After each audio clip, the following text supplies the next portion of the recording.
The comments buzz, your fans agree. We're all here for your energy. A loyal crowd, you're ahead of the game. So here's my thanks from me to you for all the fun and wisdom too. Keep creating, stay the same. Vicki Marie, you've won the game.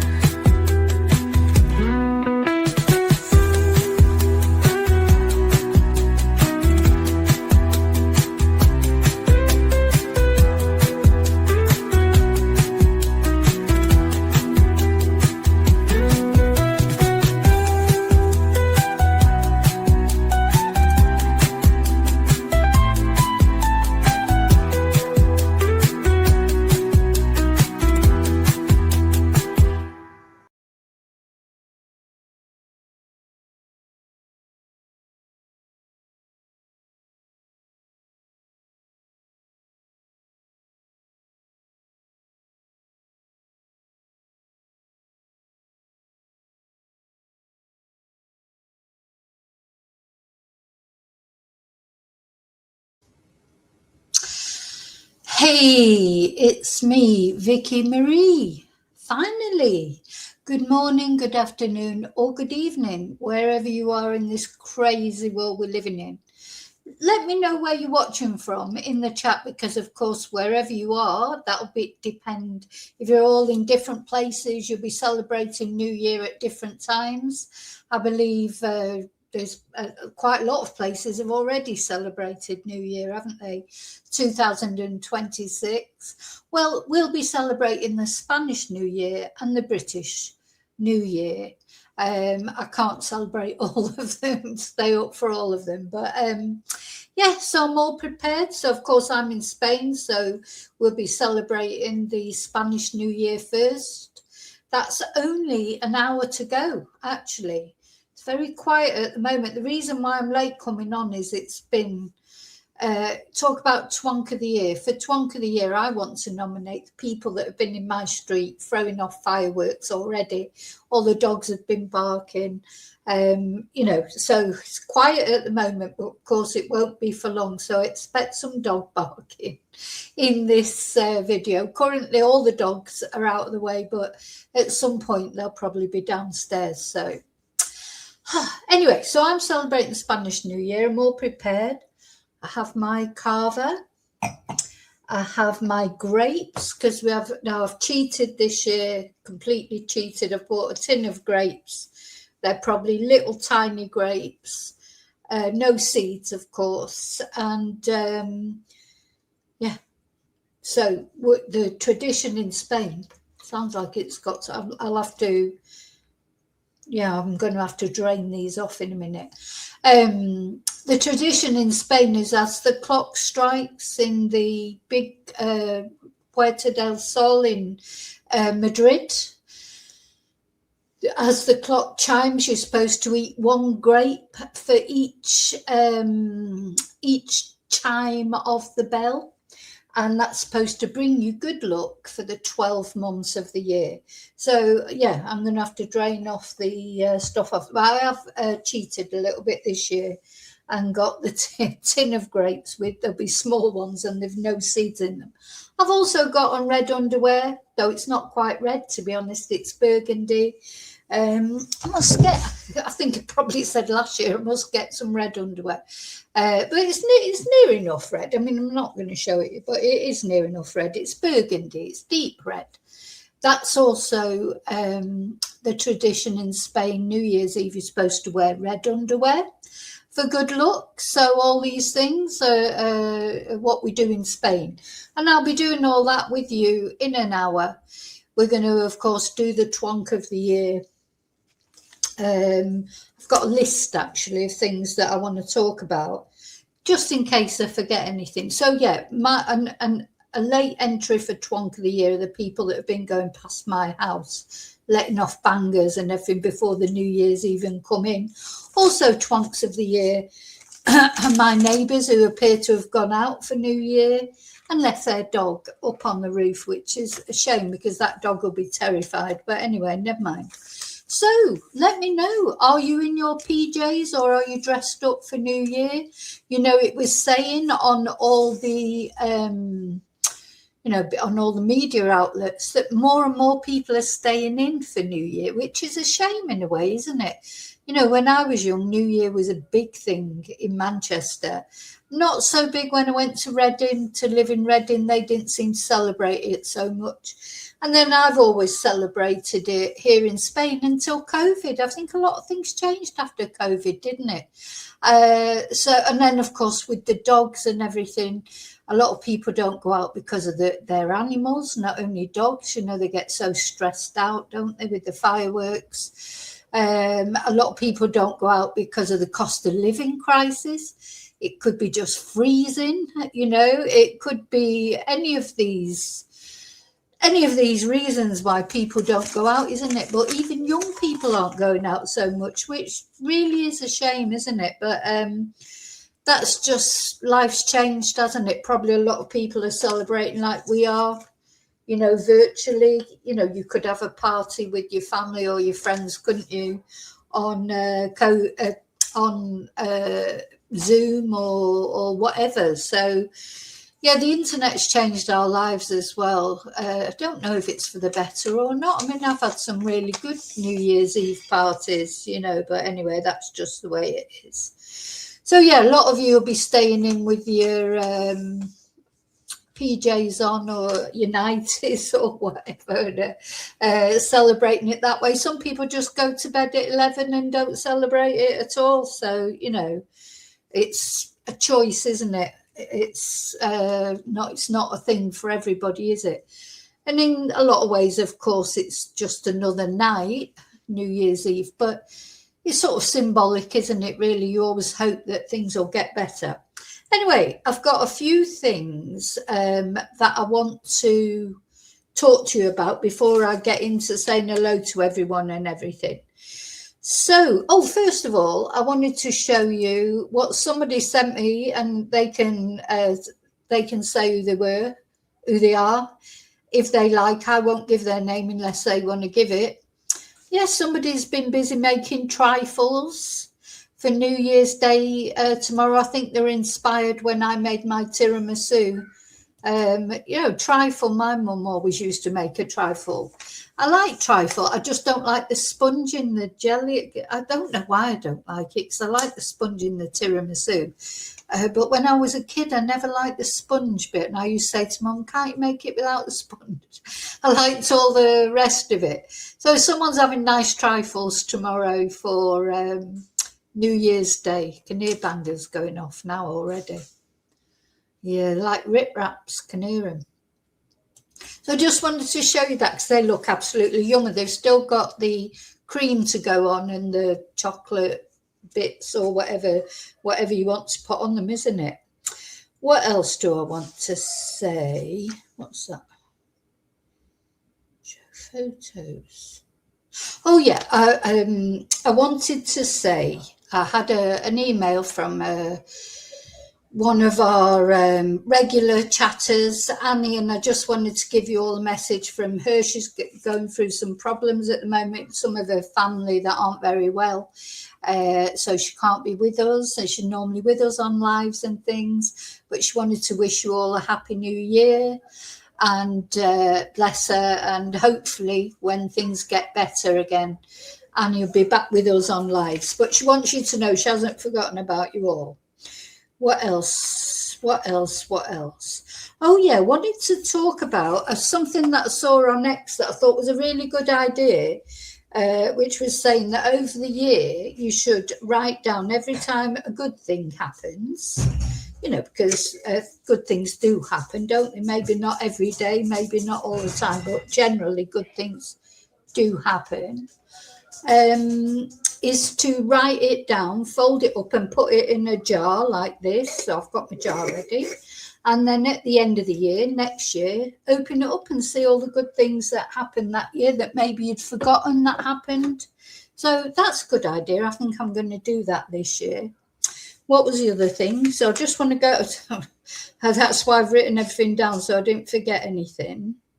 Oh, yeah, well, I'd like to say a little prayer for Annie, and not only Annie, but anybody else who's got difficult times coming up, because as we know, Christmas, New Year, all these big occasions, they don't respect, trauma or illness or problems. Just because it's Christmas doesn't mean all your problems vanish, or just because it's New Year doesn't mean all your problems vanish, does it? So I'm just going to say a little prayer, just a silent prayer, just to say for Annie in particular, but also anybody else, any of you, any of us who are experiencing any kind of problems. And, there's lots of problems, but probably multiple problems. We talked about before, haven't we? Financial problems, health problems, mental health problems, relationship problems, problems with family members, pets.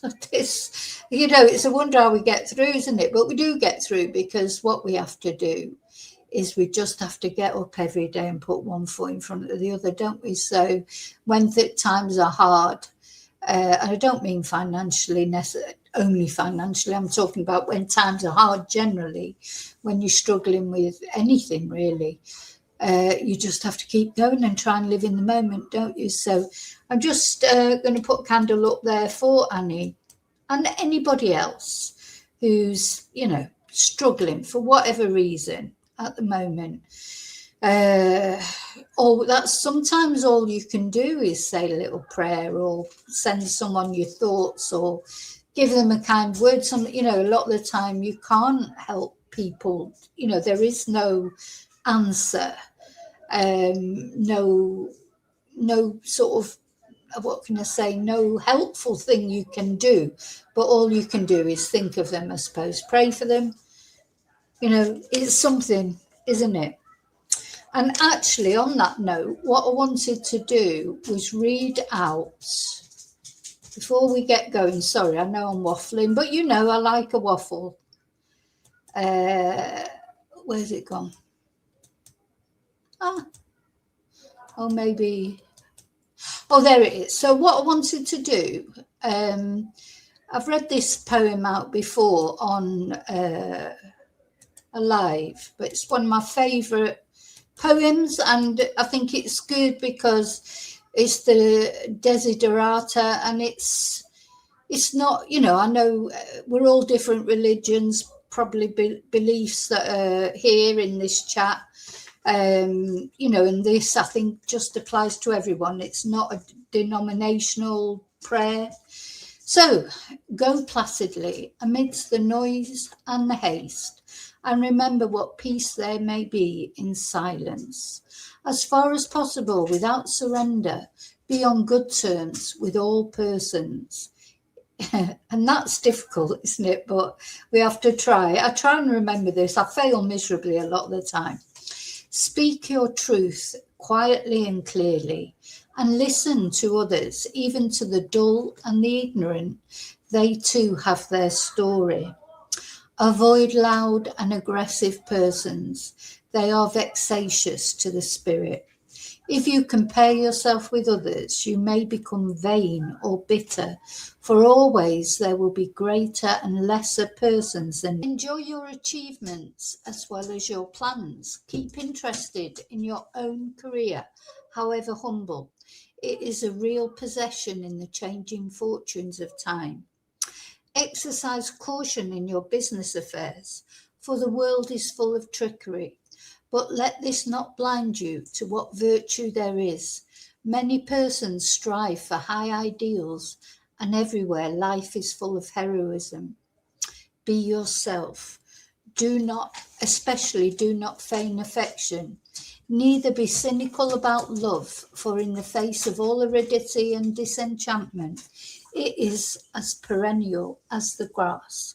Take kindly the counsel of the years, gracefully surrendering the things of you. Nurture strength of spirit to shield you in sudden misfortune, but do not distress yourself with dark imaginings.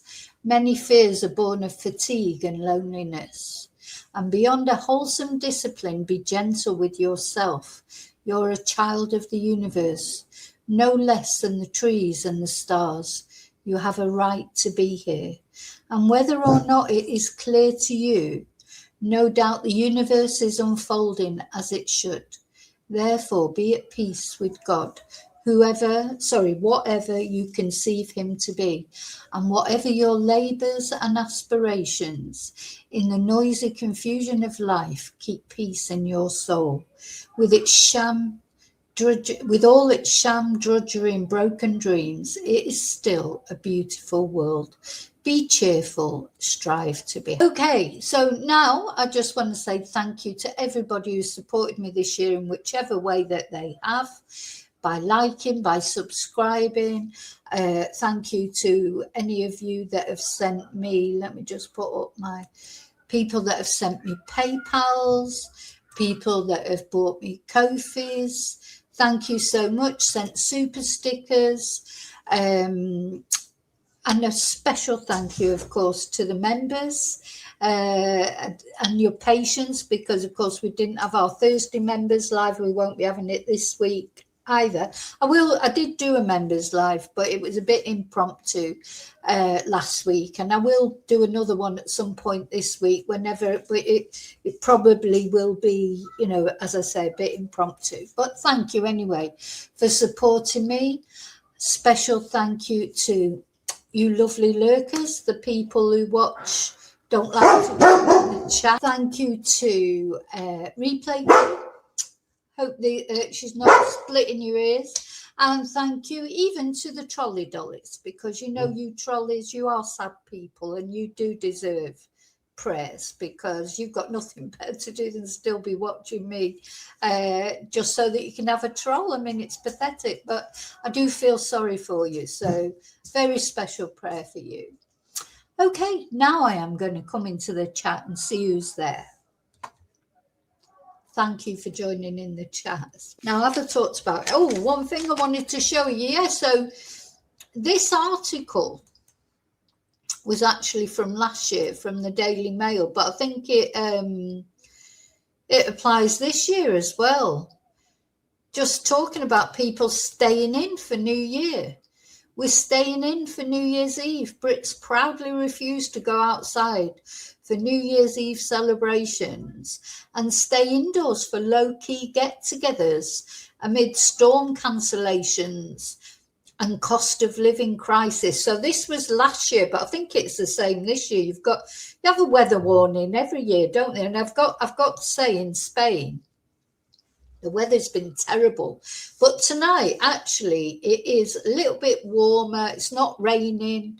It has been terrible weather. Anyway, I was reading that apparently, because the big New Year celebrations are in Madrid, in Spain, and apparently hotel bookings are down 2%.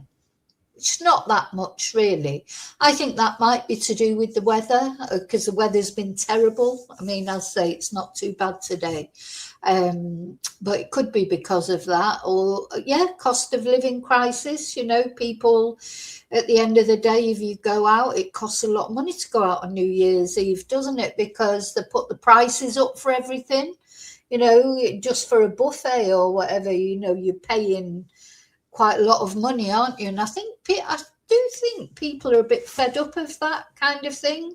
Like Christmas dinner out, you pay, if you go for a roast dinner on a Sunday, you don't pay that much. But if you go for a Christmas dinner, which really is only a glorified roast dinner, isn't it? You pay, massive amounts of money. So, yeah, maybe that's why people are staying in more, weather and combined with cost, but also because you can stay in but still socialize. Years ago we couldn't do that. If you didn't go out, you didn't socialize, you wouldn't see anybody. So Yeah, so apparently this is what went on last year, but I've been reading that it's exactly the same this year. And even, young people, it's not only old duffers like me, but even young people are not going out like they used to. So I just want to show you. So apparently in Madrid, there's no, here in Spain, they come and collect the rubbish daily. So they're going to have 2 days of not collecting the rubbish. They've got a special cleaning plan going on. I just thought it was interesting because I know, I don't know what everybody's who watches what their country's sort of garbage collection is, rubbish collection is. But in Spain, it's daily. And I know certainly in the UK, well, it's about every 2 weeks, isn't it, or whatever. I mean, it just amazes me, really. But anyway, so apparently in Madrid, for 48 hours, the garbage service of the capital will stop working because of the New Year's Eve and New Year's Eve celebrations. So they'll be suspended now. So they won't come tonight. Is it Wednesday today? God, I've lost track of the actual. What day is it today? Is it no? It's Tuesday. Wednesday is New Year's Day, isn't it? Oh God, I've forgotten. No, today's Wednesday. Today's Wednesday. So there's no rubbish collection today, and there's no rubbish collection tomorrow. This is in Madrid. I don't know about in my little village. It might still be the same. But it says the cleaning work will not take long to resume. On the night of January the 1st and 2nd, the service will be resumed, with the reinforced with the aim of absorbing the volume of waste generated during the New Year's celebrations. That would definitely be a translation from Google or something. So yeah.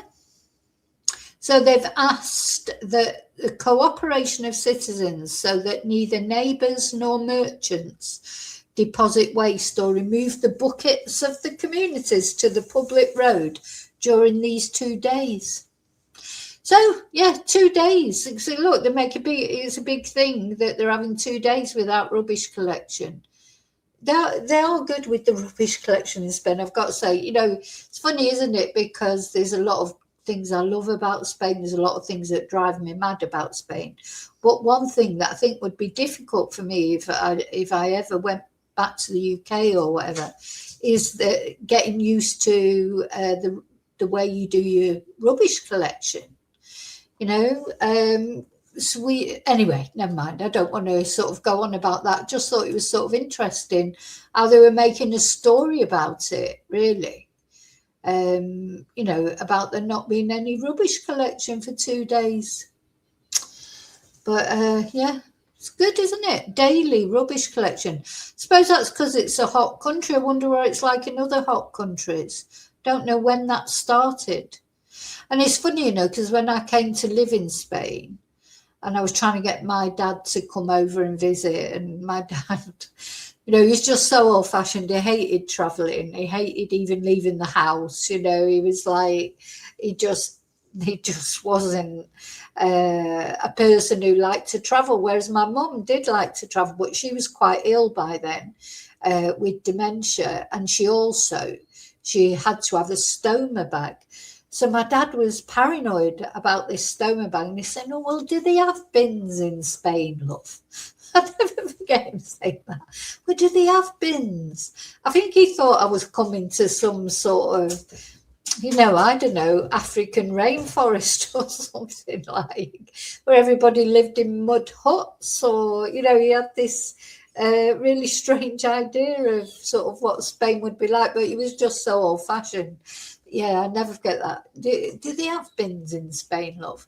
Because he was worrying about, dispose, of my mum's sort of worrying about bringing her over as if it wasn't a modern European country. But anyway, now the first, let's get on with this. Gosh, it'll be the bell soon.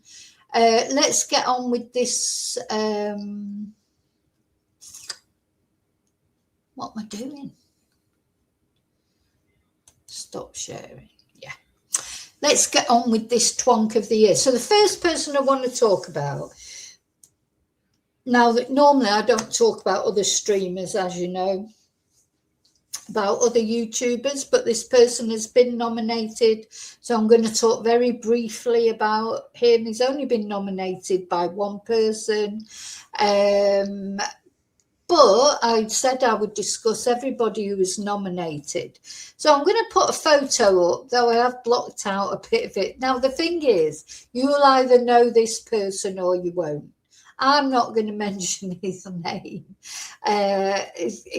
He actually was nominated for Twonk of the Year, not last year, the year before as well, by somebody else. And if he's watching, please remember, this is a nomination. This doesn't come from, let's have a look.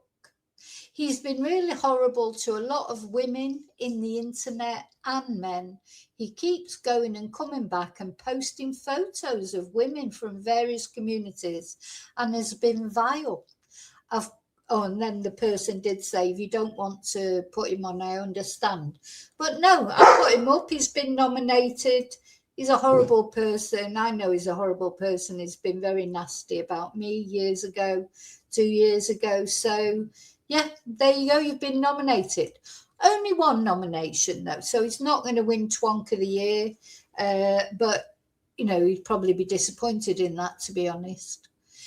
Okay, where am I going next? Let's have a look at my Twonk list. Yes, now somebody nominated, I'm not going to show a picture of them. I'm going to show, I've got a picture of, somebody nominated the killers of Sarah Sharif. Now, we did talk about them last year, but I thought it'd be good. So somebody's nominated them. And to be honest, I think it's a good thing. Not so much to mention them, the twonks that did what they did to Sarah. Let's put her picture up. Just to remember Sarah, because, it's a shame, isn't it? Because victims, that we talk about, there has been justice for Sarah. She, of course, this lovely little girl I think she just gave up in the end because of a long history of abuse from her father, her stepmother, and her uncle. And her little body just literally gave up, I think, in the end, just couldn't take any more. And although her father, of course, cried and made all, showed all that remorse that supposedly he showed. He was only remorseful because she died, and it meant he was going to get into trouble for it now, wasn't he? I mean, he didn't care about Sarah. If he would have cared about her, he would never have done what he did to her. But I think it's important to remember Sarah, because, as I say, the sad thing is Sarah's been frozen in time. She'll never grow up, bless her. Even though, as I say, they've got quite long sentences, and it's good, they're in prison where they should be. But it doesn't bring Sarah back, doesn't it? Doesn't give her back the life that she should have had. And she had a miserable life for the few years that she was on this earth, because she was abused all that time and mistreated. But she still kept a smile on her face. This poor little girl. Hello, baby. The dog should come say hello to me now. Killed and abused and then died at the hand of the people that should have cared about her. And interestingly enough, her stepmother now is in prison, apparently, with Lucy Letby, and they've become friends. Surprised nobody nominated Lucy Letby, to be honest. I know a lot of people seem to think she's innocent. I'm not one of those people. For me, she's as guilty as anything. But, we all have our views, don't we? But it just seems appropriate to me that this horrible woman would end up being friends with Lucy Letby, another horrible woman. But So there's one nomination as well that they received one nomination. Okay, okay? Now then, next one.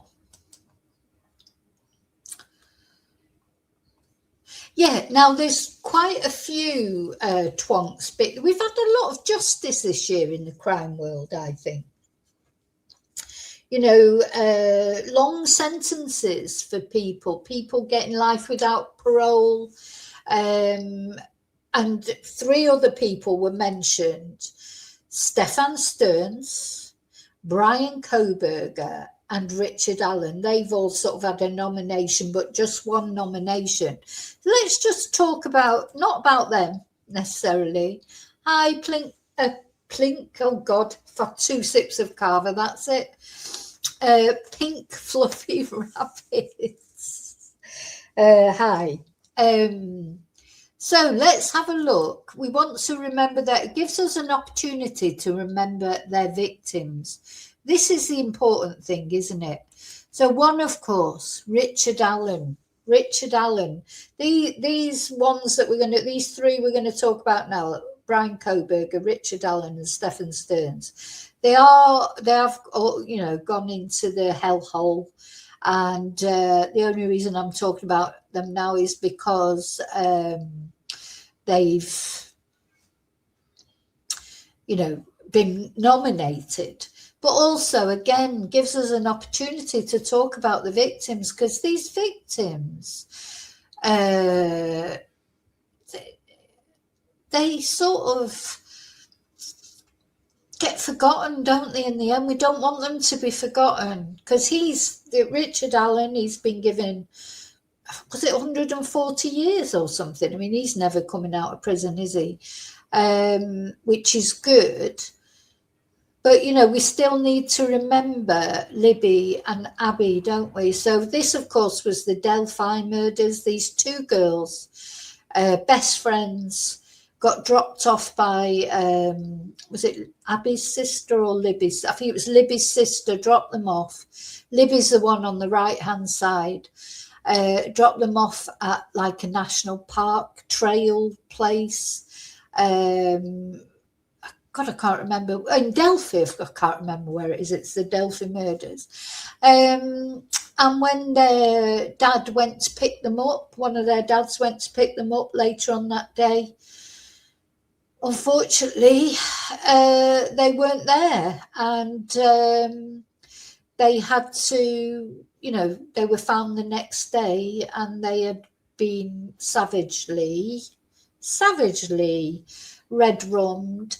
And this is the man who did it. And luckily, Libby, very clever girl, she had taken a video of this man walking across there's like a bridge there in the Delphi. Yeah, one of the clerks at the police station was going over all the sort of statements and that, and you know, it's coincidence really that he ever got brought to justice, but anyway, he did in the end. So okay, so that's that one. Anyway, I've got my 12 grapes there. Just make sure I've got some kava in my glass, and then I'm ready, because don't forget, yeah, it is now 14 minutes to midnight here in Spain. All right, let me just check on the chat, make sure you're all okay.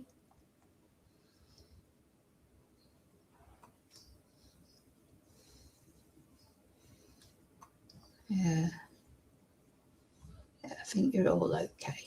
Hi, Lily Paulie. Right, I've got, ooh, they do feel slimy, these grapes. I'm not happy with them. Anyway, maybe they'll just slide down. Maybe they'll be easier to eat, because it's not easy eating 12 grapes.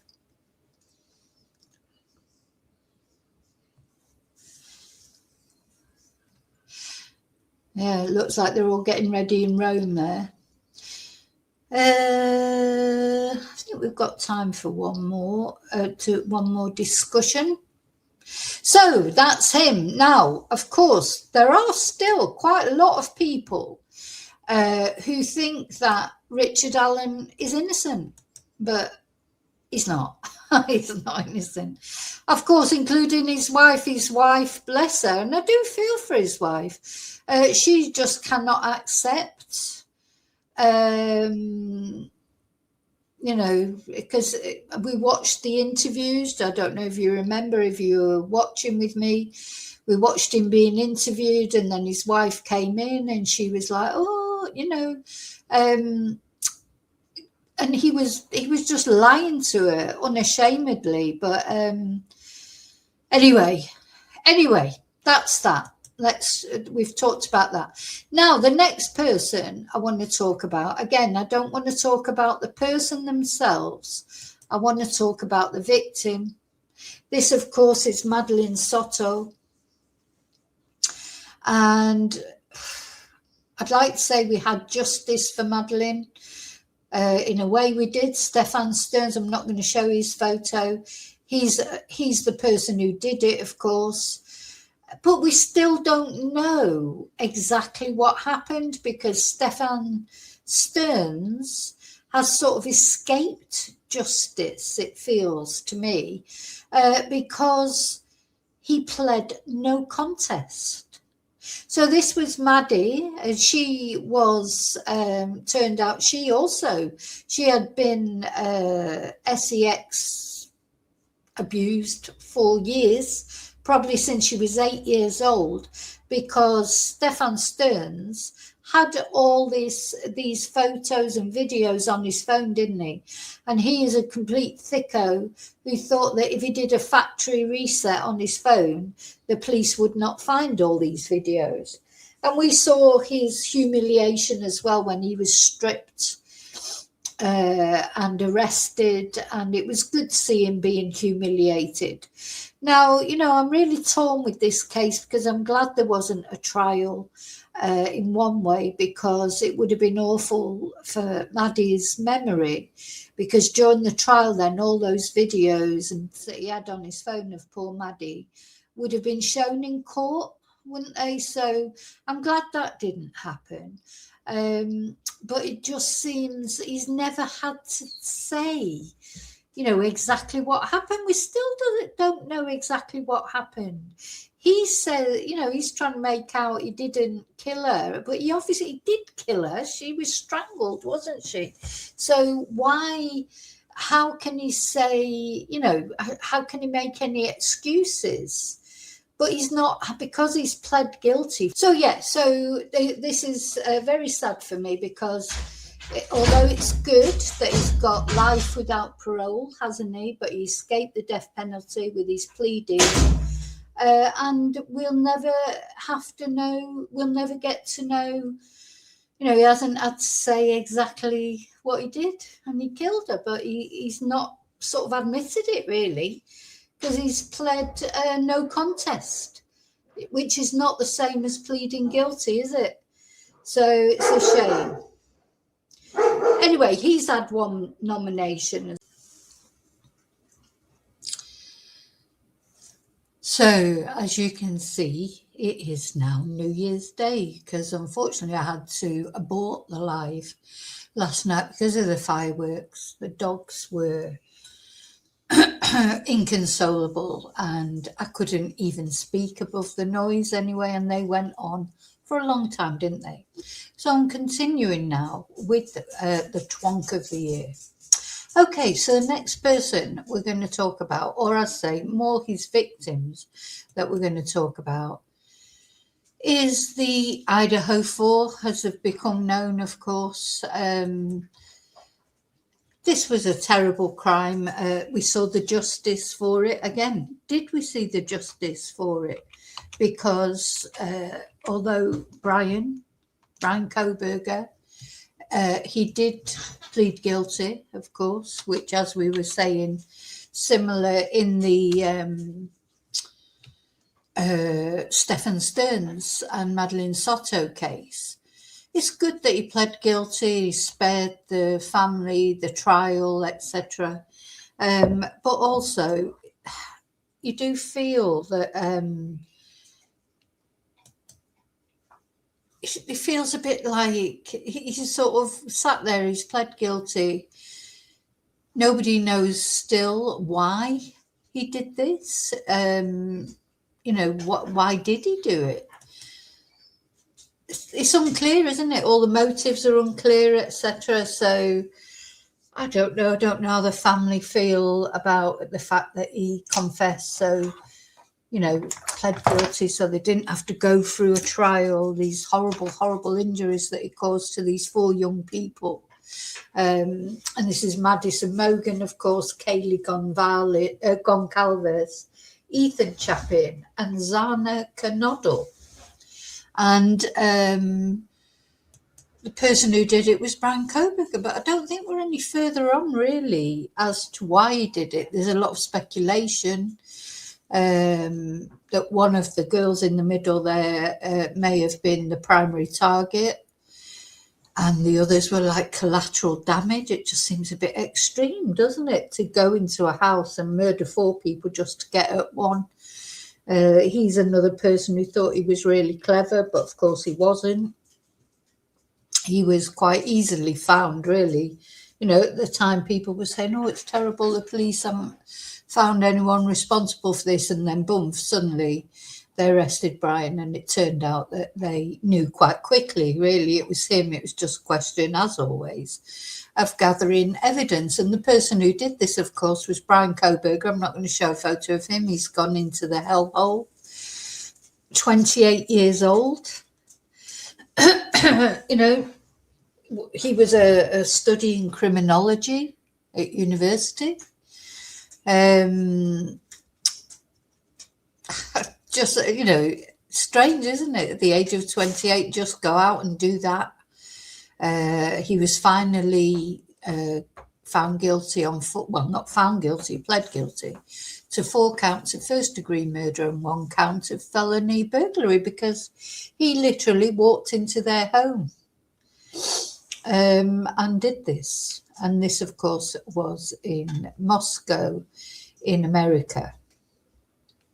So the reason that, of course, Brian pled not guilty was to avoid the death penalty, because they were going for the death penalty in this case, and I think they would have been quite likely to get the death penalty.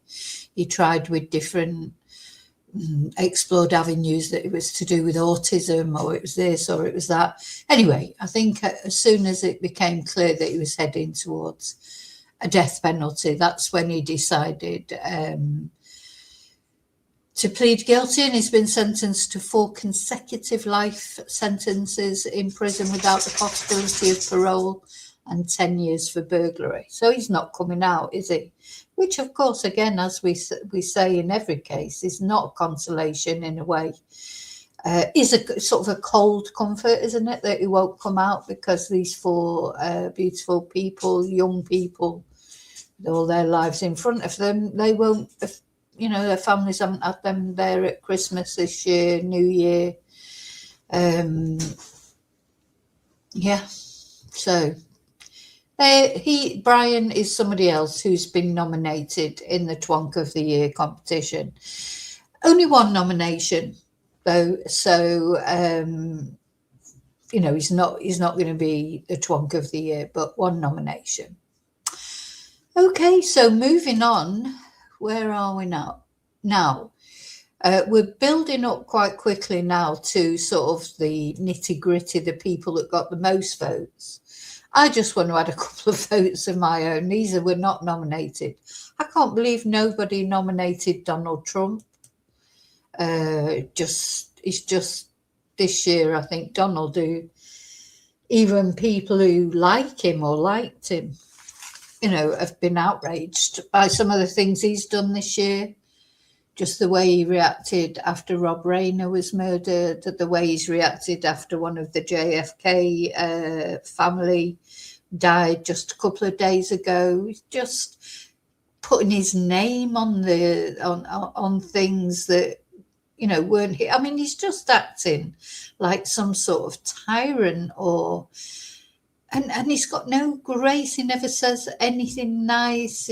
I don't know. He's just horrible. Every opportunity is just to be nasty to other people.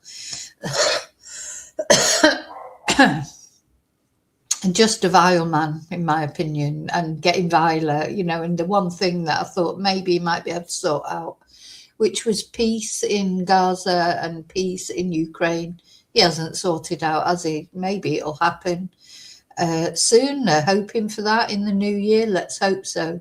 But, you know, remember he said that he would sort these things out within a couple of days. Netanyahu, I haven't got a picture of him. I can't put a picture of him up. I can't even bear to look at him. He's even worse. He's another one, in my opinion, that could have won Twonk of the Year quite easily, or at least been nominated. The Andrew, formerly known as Prince, you know, where's he spent his Christmas and New Year?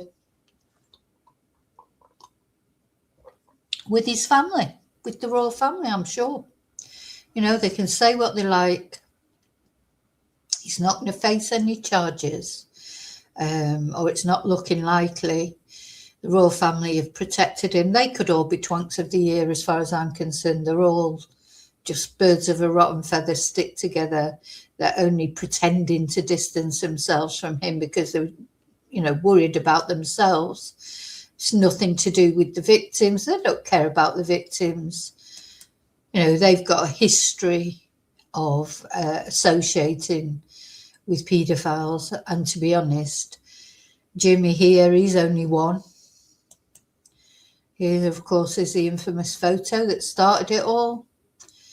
And another person who could easily have been nominated for the Twonk of the Year is Epstein. But we have to remember, you know, Epstein is dead and he's been dead for years.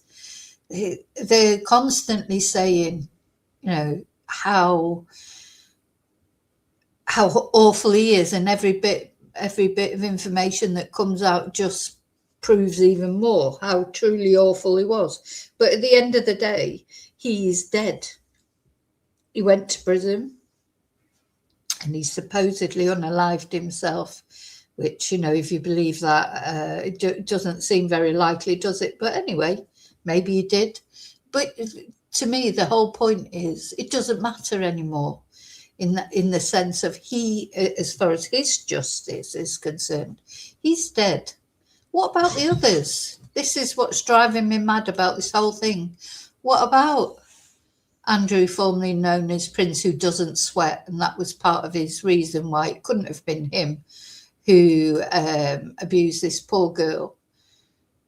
This is Virginia Giuffre, you know, back in the day when she was young. Well, she was still young when she sort of left this world. Another one, supposedly by her own hand.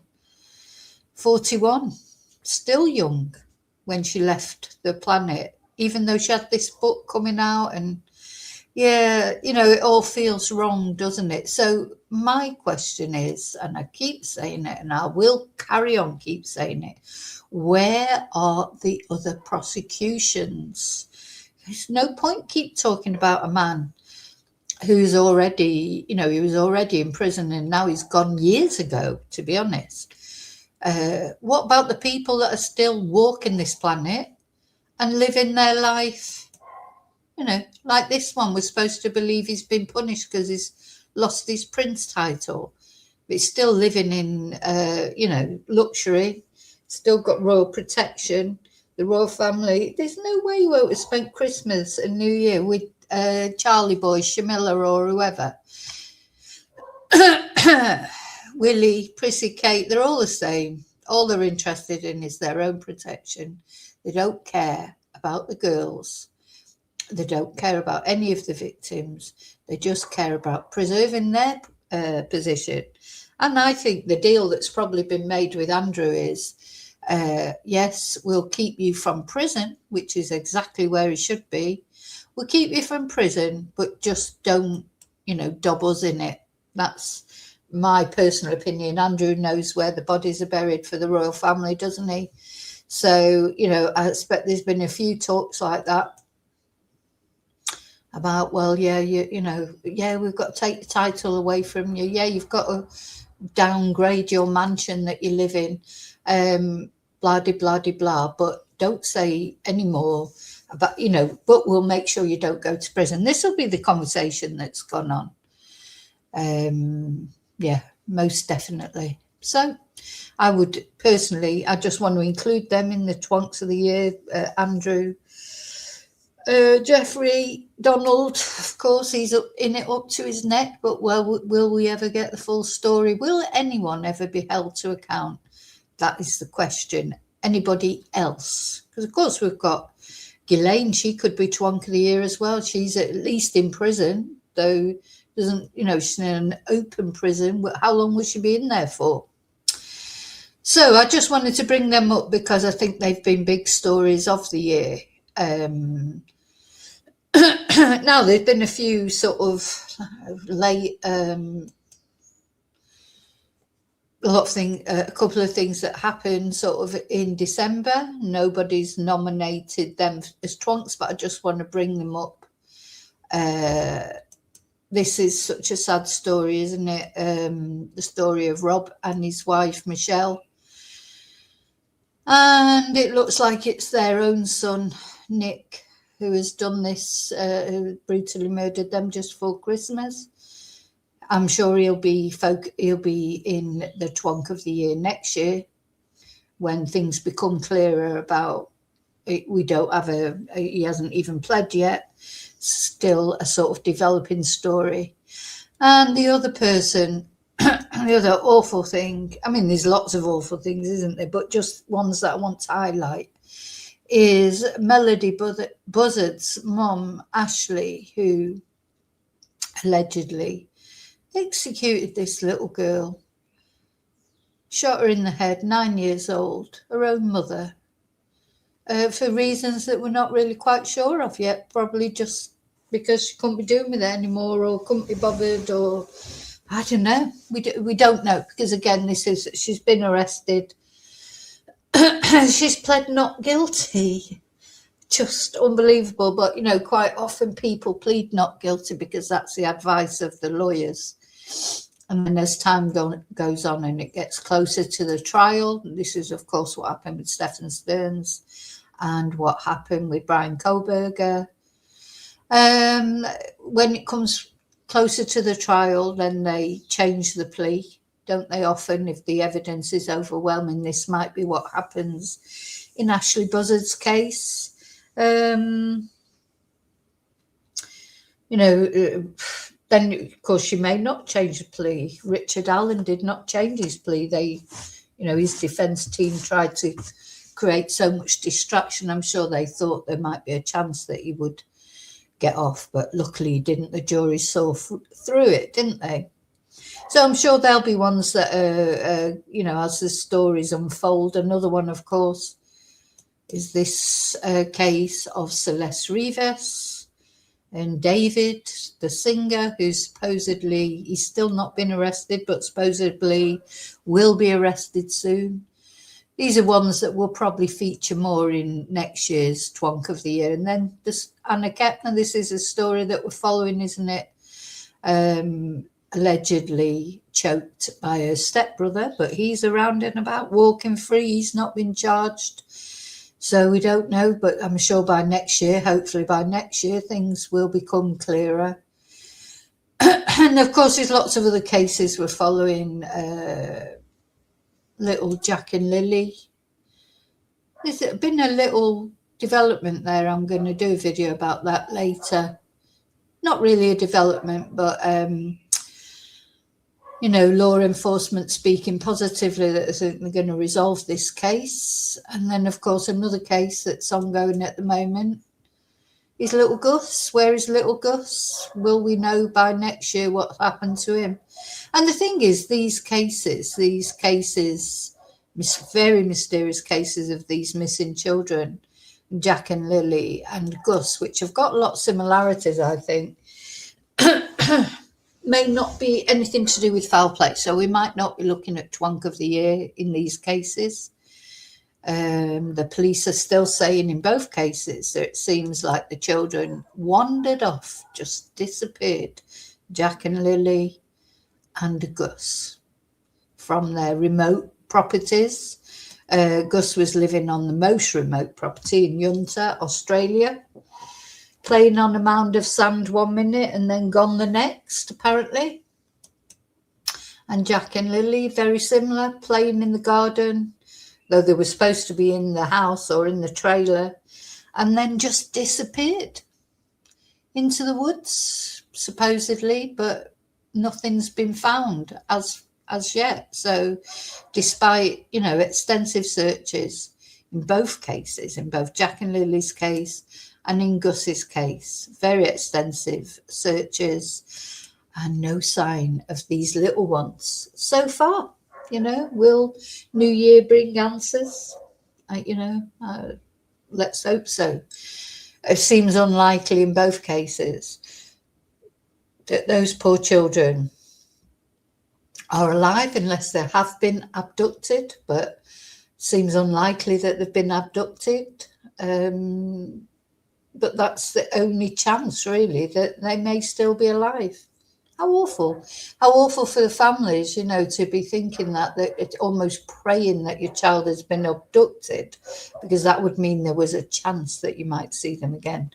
Because if not, if they really were wandering around these wild places, in the woods in Jack and Lily's case, or in that very expansive sort of sheep station, as far as Gus was concerned, they can't be alive because they can't have lasted all this time. They're both cases now. It's been a long time since they went missing. I think Gus probably 2 months or something, and Jack and Lily went missing back in May. So I think, let's just check. I'm pretty sure they did. Long time ago, so they can't possibly be alive unless they've been abducted or taken away somewhere. And of course, in both those cases, because they're so mysterious, there's a lack of information from law enforcement, because really there's nothing to say nothing that they can say. I'm sure if they could give information, they would. But, in the lack of official information, rumours always swirl, don't they? So, okay, let's get to the nitty gritty now of the Twonk of the Year. Now, I was thinking it may end up being sort of where you couldn't pick a clear winner, but there is a clear winner, if you like. Loser, winner, whichever way you look at it. So we're going to look at the runner-up first. The person who got the second most amounts of votes was this absolute POS, Travis Decker. Travis Decker took these are his 3 daughters, and he took them, went and picked them up for an organised sort of custody appointment that he had one Saturday evening. He was allowed to have them for a couple of hours. He went and picked them up from the mother, Whitney, and the poor mother of these girls had told the courts, so she had to hand them over. This was a court order, and she had to hand them over. She did not have a choice, but she had told the authorities. I'm just going to get the dates up because I can't remember the exact dates of when it happened. Yeah. So on May the 30th this year, or last year, of course, now, because we're in 2026 now. So these 3 sisters, Peyton, Evelyn, and Olivia Decker, and their ages were 9, 8, and 5. And this happened up in Wenatchee in Washington. And as I say, Travis went to pick them up. He was supposed to bring them back a couple of hours later. He did not turn up. And again, as I say, Whitney had told the courts he was not in, a good frame of mind psychologically, but she could not. Just the thought of having to, pass off your children, hand over your children to someone that is not quite, firing on all cylinders at the moment, suffering some sort of depression or whatever was going through this Twonk's head. But I suppose even so, you would not think in a million years that the father of these children could do what he did to them, which basically it seems he drove them to a national park. Which national park was it? Let's have a look.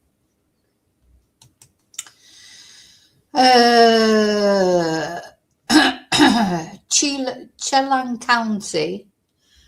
The police found, so when he didn't bring them back, of course, Whitney reported it to the police. The police were looking for him, and they found his truck abandoned in a national park, and found the bodies of these 3 girls who had been, very cruelly killed. You just can't even think about it, because did they see their sisters being killed? If your mind wanders to how it happened, they were suffocated with plastic bags tied around their head. I mean, it was ridiculous, like cruel, just unfathomable. Gosh, I can't even say it. Unfathomable to the rest of us, how he could do that to the girls that he was supposed to love, because he had been said, Whitney had said that he was a good dad. Anyway, initially he left his dog alive, though, just to put that note in. His dog was at the scene. The dog was alive. The dog will be suffering from some sort of trauma. Anyway, and then he disappeared. So that put in place this sort of massive manhunt. It went on for 3 months that the police were looking for this man all around the national park there. There were false sightings of him. There were, what these manhunts end up like. But I always thought, right from day one, he would be round about there somewhere. You couldn't imagine that he would go far. There was talk that he might have crossed the border to go to Canada. He might have started a new life somewhere. And of course, these sort of rumours, if you like, or speculations were exacerbated by the fact there were a couple of false sightings of him. But, people, they're doing their sort of with the best will in the world when they think they see someone like this. But then the police have to investigate that, and it turns out to be nothing, and police are back to the drawing board again. Anyway, the police carried on, excuse me, looking for him. They didn't give up. And in the end, the breakthrough came, apparently, when they sort of employed a forensic psychologist to give them some insight as to where Travis might have gone to. Now, we haven't had the full details of what that person said, but very shortly after that woman was contracted to help, Travis's remains were found. And so, apparently it was very good, the way the forensics, they need to do that more often, don't they? Because these manhunts, a forensic psychologist has helped find Travis Decker. They found remains, which when they were tested, turned out to be Travis's remains. Now, he'd picked them up at 5 p.m. the day before the girls were found, and he was supposed to return them at 8 p.m. Just imagine poor Whitney's feelings as she realised he wasn't coming back, as 8 p.m. arrived and went, and then 9 p.m. and then 10 p.m. and then finally, or whenever she had to call the police, very, very,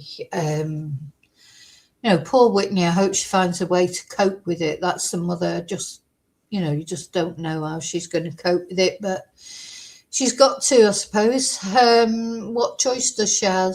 And this seems to be a crime of vengeance, like, because she wanted to. It's one of those cases of, well, if I can't have them, then you're not having them either. Before this awful thing happened, Travis apparently had asked Whitney to get that together, and she refused. And it seems to me, it just seems like he did it just to hurt her, and he's left her alive.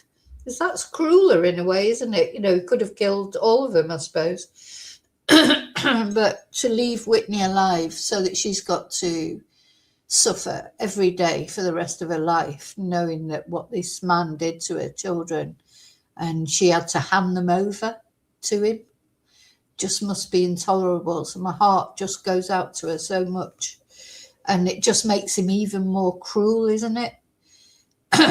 So yeah, now Travis was nominated by a lot of people.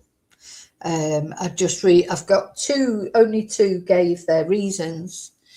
So one said, it's hard to put into words how heinous this Twonk's crime was. To murder those three beautiful angels is beyond comprehension. And then he removed himself from the world. Yeah, so he took justice into his own hands, didn't he? I'm sure he's facing justice somewhere, hopefully spinning in hell. He's gone into the hellhole as far as this channel's concerned. But he took himself away from justice, from facing people, facing what he'd done. But he won't face justice. He won't escape justice in the next world. I'm 100% certain about that. There's got to be a price that you have to pay for doing something as heinous as this. There's got to be, it's unbelievable, isn't it? Anyway, they went on to say,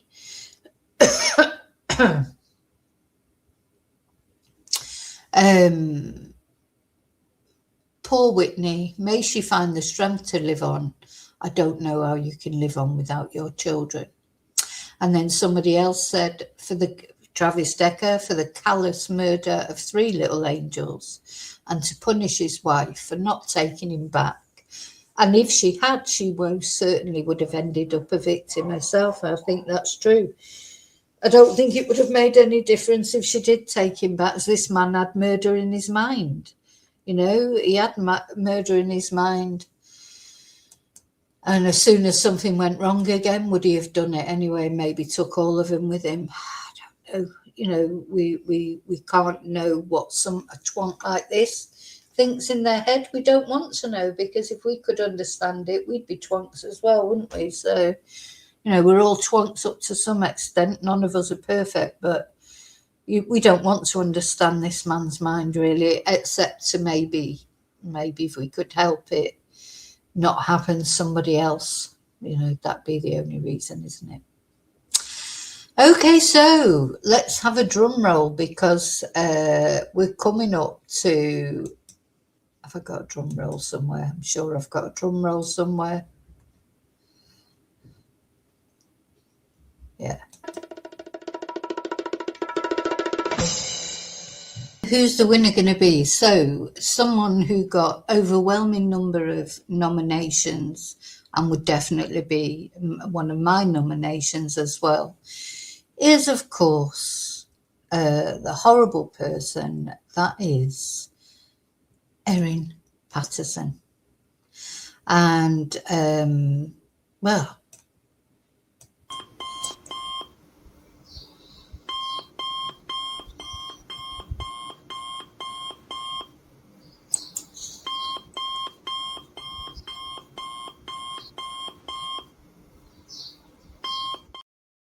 even though she admitted that she'd told many, many lies, didn't she? said that she'd had cancer when she didn't. She'd told lies. She said she didn't have her food dehydrator, but she did. Said she'd never been foraging for wild mushrooms, but she had. You know, her lies were unlimitless. And when it came to her court case, of course, even though she told all those lies, as far as she said, when it came to her court case, she was telling the truth. And Erin had 3 victims who died. Here we have Don, Gail, and Heather. And of course, Ian, Heather's husband, who did survive. So, yes, poor Don, Gail, and Heather did not survive what Erin did to them, which, of course, this is the mushroom murderess. Her crime is particularly heinous. All these people that we talk about, anybody who kills anybody, of course, is awful. And Travis Decker, you know, to kill his 3 children. But I think this case is especially heinous, isn't it? Because it was so planned. It was so planned. Erin, no, I don't even have to say allegedly now, do I? Erin Patterson has been found guilty, although she will be appealing. She is appealing against her sentence, which I think is a bloody cheat, because she's actually has got she's got life, but she has got possibility of parole. What was it, in 30 odd years or something like that? And she's lucky to get that, because what Erin did, she went out, foraged some death cap mushrooms, which are mushrooms that will kill you. And she looked into that. It was proven by her sort of data on her phone and the searches that she'd done.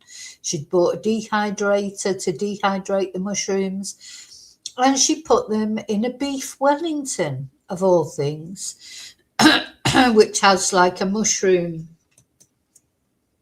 sauce in it, if you like, or mushroom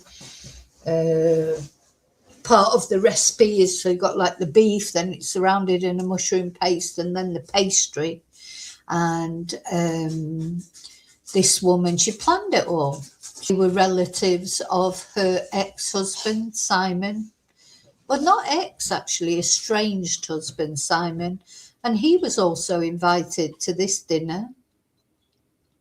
And luckily for him, he didn't go, but I'm still not sure why the others went, because it then has turned out since that, in fact, it seems that Erin Patterson tried to kill Simon on several occasions that Erin gave her estranged husband food that she'd prepared, and he was severely ill.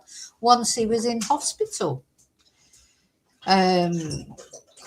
You know, so why, I'm not really quite sure why there must, to me, these people, her, as I say, her extended family, because this was her estranged husband's mother and father and aunt and uncle, I think they were, you know, very sort of simple people who they were God-fearing people. They believed in, you know, that one of them was a pastor, still is, the one that survived Ian by a miracle, and he had to have a transplant. I think they're just trusting people. They probably never would have imagined that Erin would do anything to them. And I think why, so there's a couple of reasons why I think Erin got the most votes for Twonk of the Year. Including, you know, from me, because although what Travis Decker, he's like the close runner-up, isn't he? What he did was so terrible, but for Erin, again, it's vulnerable people that she did it to, and the planning and that must have gone into it. And then I think the crux for me, what is the most evil thing for me that she did, was she sat there and watched them eat it. Sat there, watched them eat that food. Now, thank God Ian survived, because it's Ian who testified, that she actually served it up on different plates. So it was clear, which beef Wellingtons she served it up. They were individual beef Wellingtons. That's quite unusual as well. It's not unheard of course. But instead of serving up one big beef Wellington, normally people take a slice of it. It was individual beef Wellingtons, and Erin's was on a different coloured plate, different size, different colour. She then sort of sat down at the table with them and watched them eat every mouthful. That's really quite, when you think about it, it's bad enough to kill someone in a fit of rage, isn't it? Or even to premeditate it. But to actually sit at dinner with them and watch them eat what is going to kill them. And then, I just imagine the farewells, was it like, oh, right, see you next week at church? Or was it kisses? Was it hugs? Knowing that these poor, there were elderly people, were dead people walking. She knew that as she said goodbye to them. She was at the dump, less than an hour later, dumping something, which was probably the plates, because the plates have never been found. You've got to be some kind of cruel, heartless killer to be able to do that, to actually sit and watch them eat every mouthful, knowing what's going to happen. Also, of course, at that dinner, that's where she told them she had cancer, which she didn't. And they all prayed for her. She sat there and let them pray for her. She was so sneery of them. It came out, didn't it, in the text messages, because Erin doesn't believe in God. She's an atheist, so she'd think they were ridiculous for believing in God. And she must have been sat there feeling so self-satisfied that she had, pulled the wool down over their eyes, not only just poisoned them and they were going to die, but they were praying for her because of the cancer she was supposed to have, but she didn't have. I mean, the more you think about it, the more breathtakingly callous it becomes, doesn't it? And of course, then later, she called Ian a liar, like the survivor who said about the different plates. She virtually called him a liar. She cast aspersions on everyone, didn't she? Just a really awful person, Erin Patterson. Just can't get even any more awful than her, can you? With this. And Simon didn't go to the lunch, so I think Simon was probably a desired target. I think there's a bit of that vengeance in this as well. For some reason, she hated Simon with a vengeance, which is strange. We don't really know why, because it seems that it was him who wanted to carry on the relationship. It was her who didn't want to carry on their marriage. But I think what Erin wanted was complete power and dominance over everybody. Erin is the queen bee. She likes to control what's going on. And when the family started, she wanted them on her side all the time. Maybe her husband, Simon, started seeing someone else. I don't know. Or maybe she could feel the power slipping. They weren't revering her like she expected to be revered. And of course, she was money bags, Erin. She had loads of money. She borrowed money or lent money, to some of Simon's family members. And that, again, is a means of control. We talked about that. I've known people like that. I think they're being really helpful, but actually what it is to get vice-like grip on you because you're beholden to them, because you owe them money. So the money doesn't matter to them. They've got plenty of money. So what matters is the power that it gives you over a person. Unfortunately, there are people like that. And I think Erin was like that. I think she lent that money to the family so she could be the queen bee, not out of the goodness of her heart.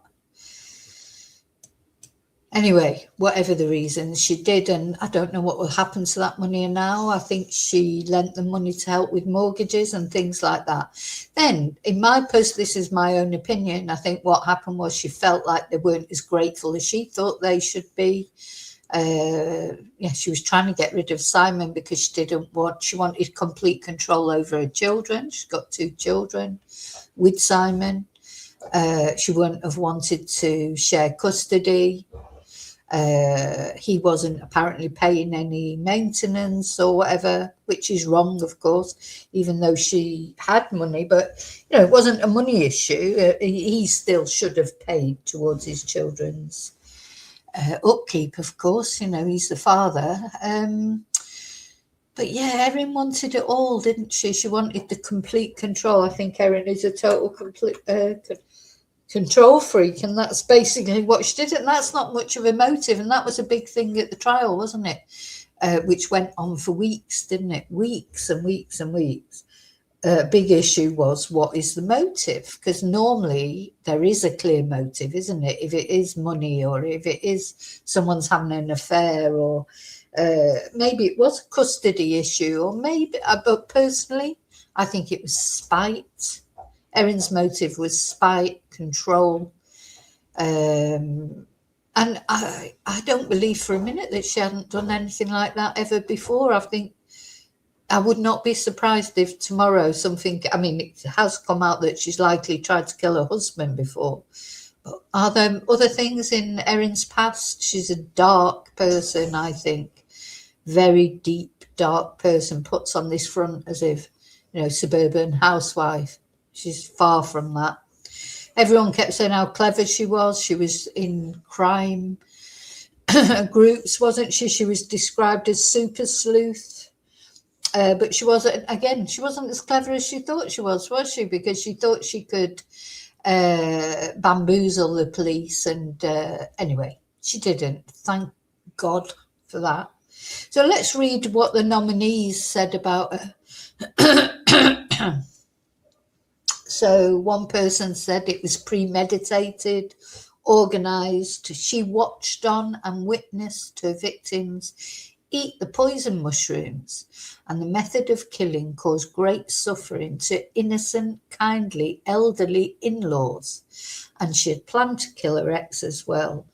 The arrogance of thinking she could get away with it and fool the police with her lies. All excellent reasons for nominating Erin. Somebody else said she is the most callous, calculating, spiteful human being ever for me, killing those beautiful, kind people who were always nice to her in the most horrific, twisted way. She killed them knowing their deaths would be slow, painful, horrific, and she thought she would get away with it. You have got to admire and respect the medical professionals involved for their diligence and care. Yeah, now, if the doctors wouldn't have been, and all the hospital staff wouldn't have been so switched on, would she have got away with it? I mean, she got a shock, didn't she, when very soon they said to her they thought it was death cap mushrooms, and they told her she should stay at the hospital because she might end up needing a transplant as well. And she discharged herself in 5 minutes so that she could go home and clear everything up and sort out her alibi and her, dispose of the dehydrator, etc. So, yeah, and then this person also adds, may poor Ian have the strength to live on without his beloved wife, and Don and Gail. So don't forget, Ian survived, but he lost his wife, Heather. They'd been childhood sweethearts, as had Don and Gail. One of the, these are couples that had been married like forever. Another person said, she is the most callous, calculating, spiteful human being ever for me, killing those beautiful, kind people who were always nice to her. And they were. God, they were nice to her, even though Simon really was their direct family, but they just were, for Erin, they weren't nice enough. They weren't bowing and scraping and worshipping her. They'd said they would act as mediators, hadn't they? And they would speak to Simon. And she didn't want that. She wanted them to say, no, you're right. Everything you say is right. Everything Simon says is wrong. That's why she got angry with them, in my opinion, because they didn't go along with everything she said. So she killed them knowing their deaths would be slow, painful and horrific. That's the other thing we mustn't forget here. These people did not just die, it wasn't, it's not like, oh, you have arsenic and you're dead in, or cyanide and you're dead in a minute or something. These people, it took them days to die. They were in agony. Their bodies died from the inside out. They went through hell. Because death cap mushrooms, they're slow working. So they started with nausea, I suppose, and feeling sick, being sick, diarrhea. And then before you knew it, they were in the hospital. And the hospital, in the end, had to put them in comas. And Heather and Gail did not survive that. Don was given a transplant. Heather and Gail were too ill to be given transplants. All their organs died inside them. Don was given a transplant, but he wasn't strong enough to survive. And Ian, he did survive. So this is what these death cap mushrooms, they're horrible. They kill you from the inside out, like an alien in your body, and it takes ages for the symptoms to manifest. So it is the most horrific murder, isn't it? Slow, painful, agonizing death. So that's why Erin definitely deserves the Twonk of the Year. And she thought she would get away with it, this person goes on to say. You've got to admire and respect the medical professionals involved for their diligence and care. May poor Ian have the strength to live on without his beloved wife and Don and Gail. So, yeah, that was the person before. So she killed them knowing their deaths would be slow, painful and horrific, and she thought she would get away with it. You've got to admire and respect the medical professionals. Oh, gosh, I'm reading the same one twice. Sorry. Another person said she planned meticulously over many months. She had to go and harvest these mushrooms, dehydrate them, keep them ready for when she was going to use them. It wasn't something that she just went out one Saturday morning and, foraged the mushrooms and then use them that day. This was planned for months, because these mushrooms only come out every now and again, and it had been mentioned, hadn't it, on the on the mushroom website. Remember, we had Fungi Tom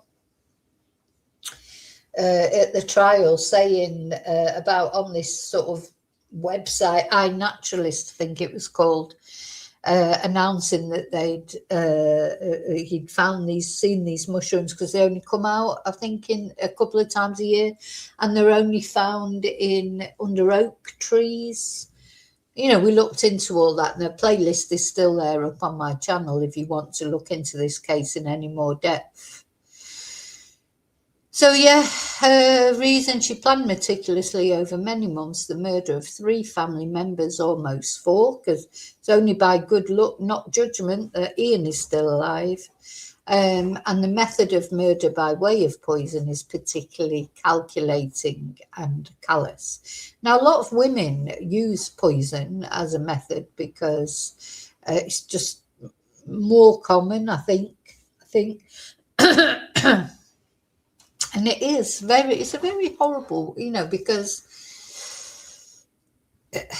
to plan that, I think that, the planning of it is almost as bad as the act, isn't it? Because, it wasn't a moment of madness. It was planned, organised and tried to be covered up. So, okay, so then another person said, Erin Patterson, for the diabolical murder of 3 elderly victims. She would have had 4 if one had miraculously pulled through.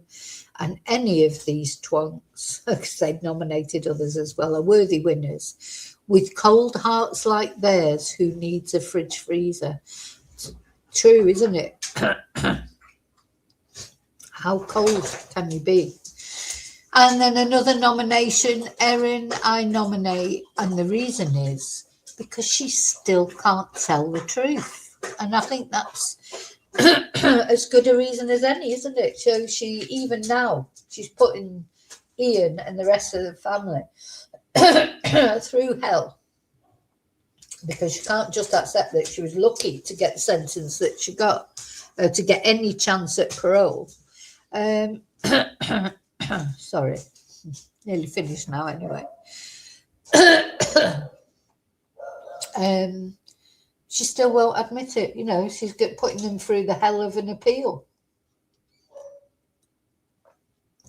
And the court case itself was bad enough because it went on and on and on, weeks and weeks and weeks. Luckily, as I say, the jury saw through her. She was found guilty relatively quickly, I think. It took a couple of days.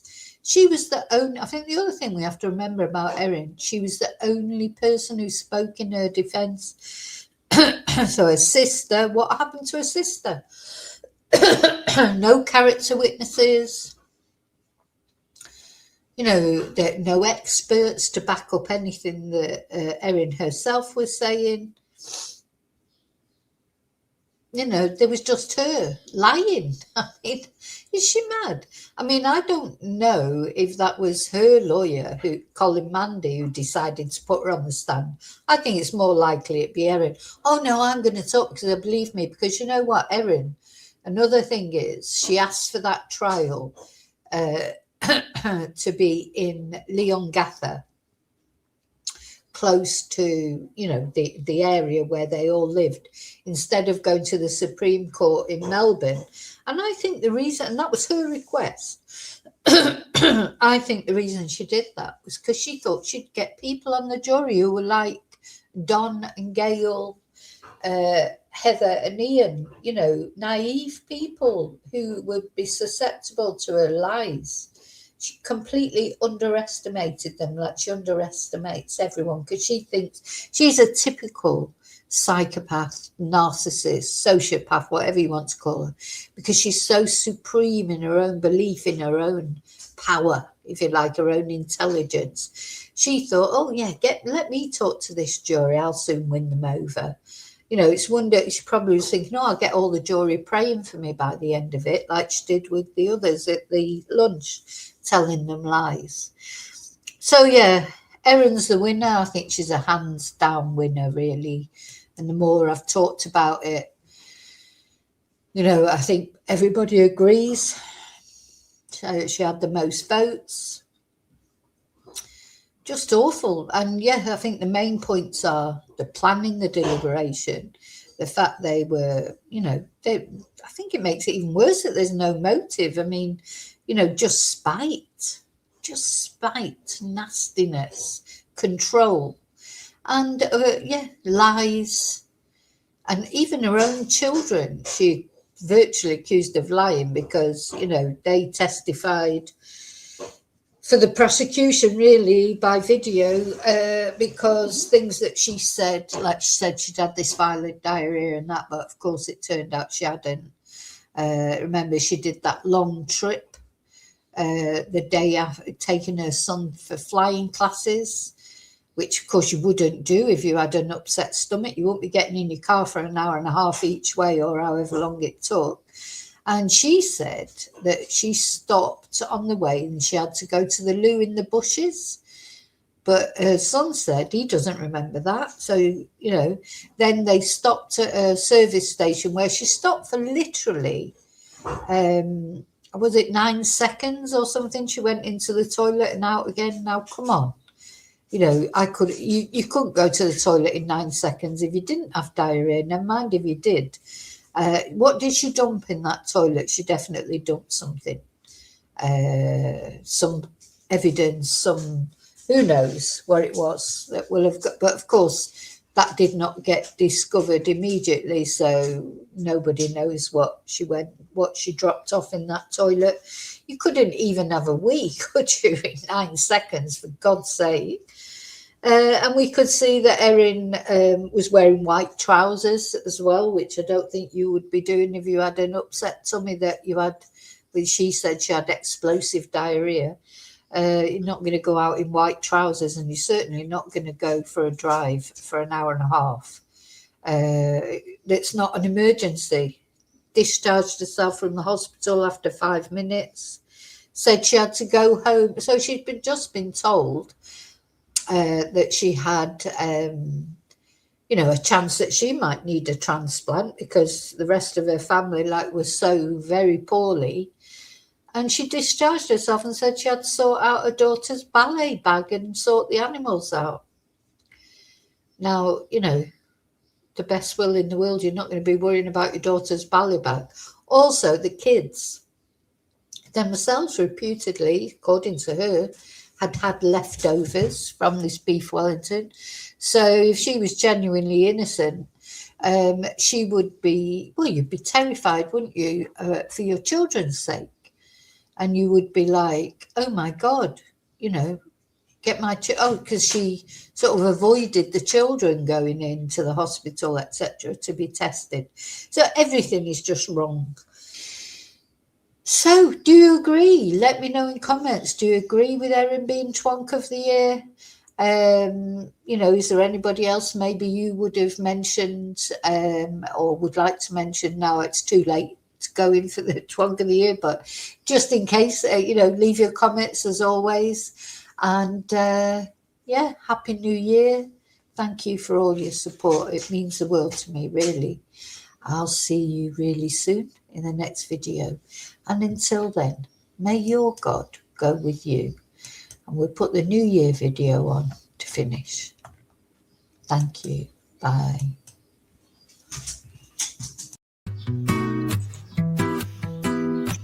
Oh, you Vicki Marie, you're so dream, you're so bold. Your YouTube world is the purest gold. With every video, fresh and new, you light my days with joy so true. Oh, Vicki Marie, your voice, your charm, your spark, your flair, keep me glued beyond compare. From laughs to lessons, all you share. No other channel shines so rare. The comments buzz, your face